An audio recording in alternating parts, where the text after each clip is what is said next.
Hey guys, আসসালামু আলাইকুম। আমি মাসুম। আশা করি আপনারা সবাই ভালো আছেন। আল্লাহর রহমতে আমিও ভালো আছি। তো অনেক কিছু পার করার পরে আমি শুরু করতে যাচ্ছি ব্লগ ভিডিও। হ্যাঁ, ঠিকই শুনছেন, আমি শুরু করতে যাচ্ছি ব্লগ ভিডিও।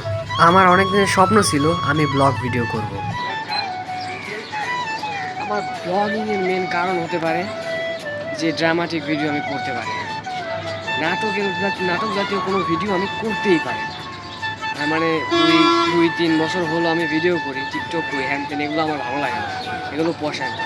তাই সেই জন্য মানে রিয়েল লাইফে যেগুলো ঘটে, বাস্তব যেগুলো, সেগুলো ঘুরে তোলার জন্যই আমার আসলে ব্লগ করা মেন উদ্দেশ্য। কেন ব্লগ ভিডিও করবো? এটা তো ধোঁয়াশায় থেকে গেলো, তাই না? আসলে আমার কাছে ধোঁয়াশা, জানি না সামনে কী হবে। তবে ব্লগ যেহেতু শুরু করছি, এটা আমি আর ছাড়তেছি না, এটার সাথে লাগে থাকি। তাছাড়াও আমাদের বাংলাদেশি কিছু ব্লগার আছে না, যাদের ভিডিও আমার মানে অসাধারণ লাগে। তাদের ভিডিও থেকে ইন্সপায়ার হয়ে আমি ব্লগ ভিডিও শুরু করছি। তো আপনারা সবাই আমার জন্য দোয়া করবেন এবং আমাকে যদি একটু সাপোর্ট দেখান, তাহলে আমি আরও সামনের দিকে আগাতে পারবো। তো সবাই ভালো থাকবেন। আজকের ভিডিও পর্যন্তই, দেখা হবে নতুন ভিডিওতে। ততক্ষণ ভালো থাকবেন। আসসালামু আলাইকুম।